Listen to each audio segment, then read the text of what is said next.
إخوتي خواتاتي، ومرحبا بكم معايا في سفر جديد كما عودتكم دائما. سفر اليوم إن شاء الله غادي ناخدكم معايا عبر الطريق الرابطة بين مدينة سيدي سليمان وسيدي يحيى الغرب، ومسافة الطريق 36 كيلومتر، حوالي 35 دقيقة من السياقة في الظروف العادية. الطريق مصلوحة مزيان، السياق عبرها مريحة، ما فيهاش منعرجات، غير هو وجب التأني في السياقة والالتزام بعلامة التشوير لكثرة الرادارات على طول الطريق. I, John Fitzgerald Kennedy, do solemnly swear that you will faithfully execute the office of President of the United States. that I will faithfully execute the office of President of the United States And will, to the best of your ability, and will, to the best of my ability, preserve, protect, and defend the Constitution of the United States. preserve, protect, and defend the Constitution of the United States. So help you God. So help me God.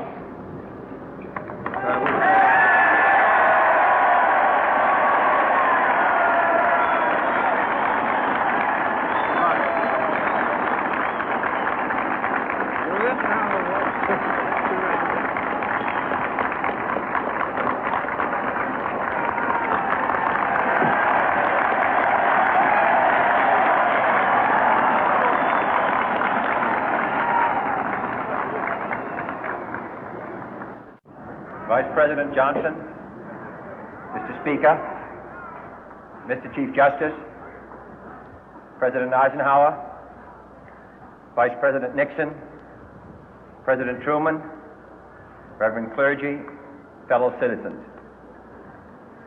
We observe today not a victory of party, but a celebration of freedom, symbolizing an end as well as a beginning, signifying renewal as well as change. For I have sworn before you and Almighty God the same solemn oath our forebears prescribed nearly a century and 3/4 ago. The world is very different now, for man holds in his mortal hands the power to abolish all forms of human poverty and all forms of human life. And yet the same revolutionary beliefs for which our forebears fought are still at issue around the globe. The belief that the rights of man come not from the generosity of the state, but from the hand of God. We dare not forget today that we are the heirs of that first revolution. Let the word go forth from this time and place to friend and foe alike that the torch has been passed to a new generation of Americans born in this century, tempered by war, disciplined by a hard and bitter peace, proud of our ancient heritage, and unwilling to witness or permit the slow undoing of those human rights to which this nation has always been committed and to which we are committed today at home and around the world.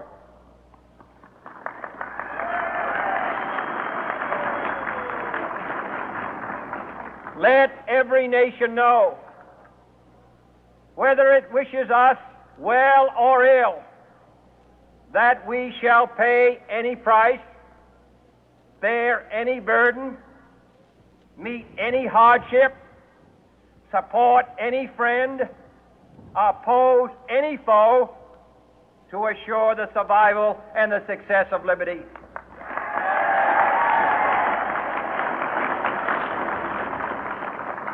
This much we pledge and more. To those old allies whose cultural and spiritual origins we share, we pledge the loyalty of faithful friends. United, there is little we cannot do in a host of cooperative ventures.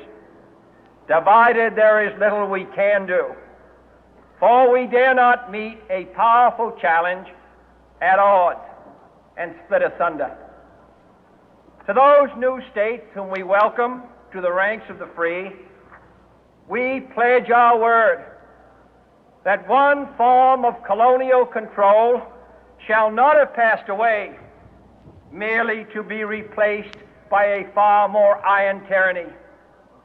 We shall not always expect to find them supporting our view, but we shall always hope to find them strongly supporting their own freedom, and to remember that in the past, those who foolishly sought power by riding the back of the tiger ended up inside.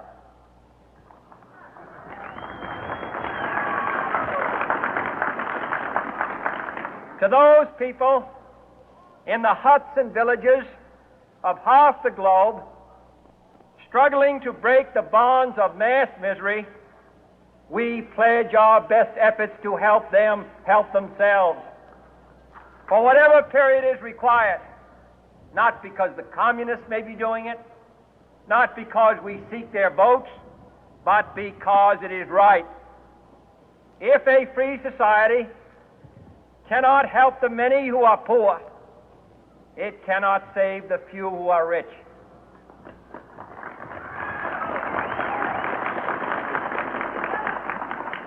To our sister republics south of our border, we offer a special pledge to convert our good words into good deeds, in a new alliance for progress, to assist free men and free governments in casting off the chains of poverty. But this peaceful revolution of hope cannot become the prey of hostile powers. Let all our neighbors know that we shall join with them to oppose aggression or subversion anywhere in the Americas. And let every other power know that this hemisphere intends to remain the master of its own house.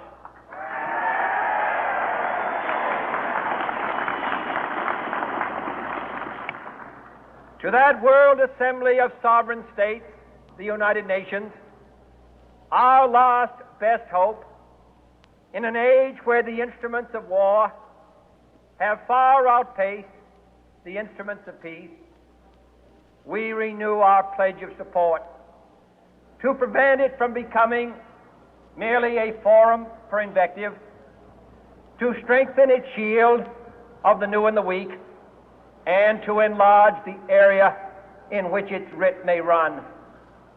Finally, to those nations who would make themselves our adversary, we offer not a pledge, but a request that both sides begin anew the quest for peace.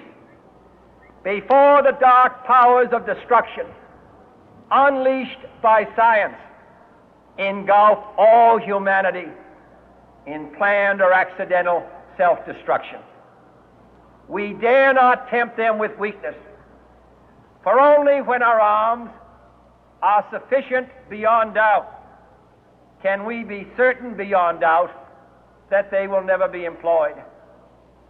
But neither can two great and powerful groups of nations take comfort from our present course, both sides overburdened by the cost of modern weapons, both rightly alarmed by the steady spread of the deadly atom, yet both racing to alter that uncertain balance of terror that stays the hand of mankind's final war. So let us begin anew, remembering on both sides that civility is not a sign of weakness, and sincerity is always subject to proof. Let us never negotiate out of fear, but let us never fear to negotiate.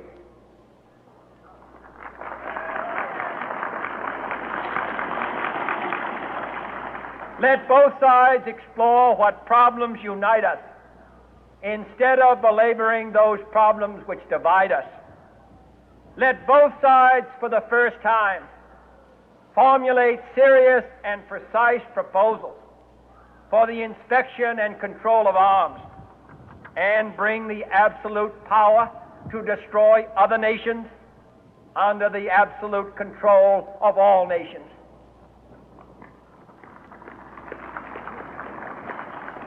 Let both sides seek to invoke the wonders of science instead of its terrors. Together, let us explore the stars, conquer the deserts, eradicate disease, tap the ocean depths, and encourage the arts and commerce. Let both sides unite to heed in all corners of the earth the command of Isaiah to undo the heavy burden and let the oppressed go free. And if a beachhead of cooperation may push back the jungle of suspicion, let both sides join in creating a new endeavor, not a new balance of power, but a new world of law, where the strong are just and the weak secure and the peace preserved.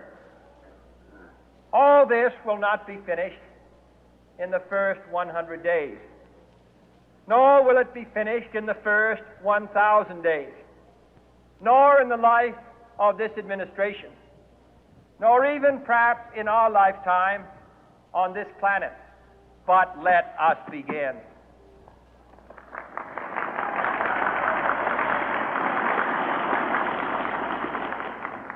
In your hands, my fellow citizens, more than mine, will rest the final success or failure of our course.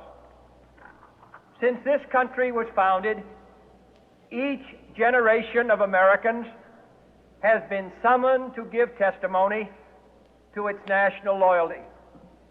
The graves of young Americans who answered the call to service surround the globe.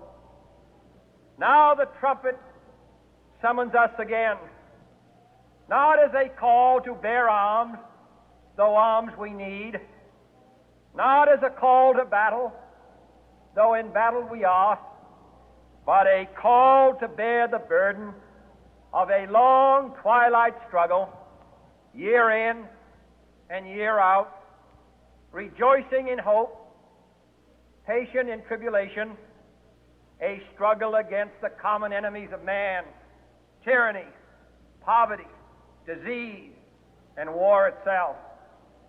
Can we forge against these enemies a grand and global alliance, north and south, east and west, that can assure a more fruitful life for all mankind? Will you join in that historic effort?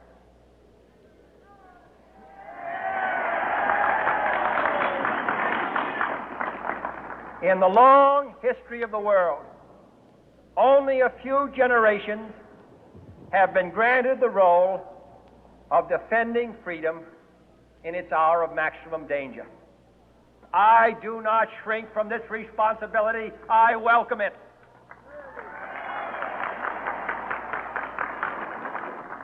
I do not believe that any of us would exchange places with any other people or any other generation. The energy, the faith, the devotion which we bring to this endeavor will light our country and all who serve it. And the glow from that fire can truly light the world. And so, my fellow Americans, ask not what your country can do for you, ask what you can do for your country.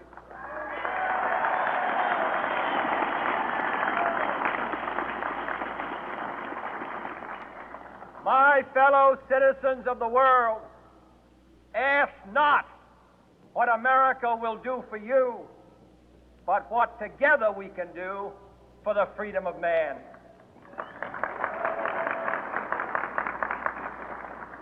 Finally, whether you are citizens of America or citizens of the world, ask of us here the same high standards of strength and sacrifice which we ask of you.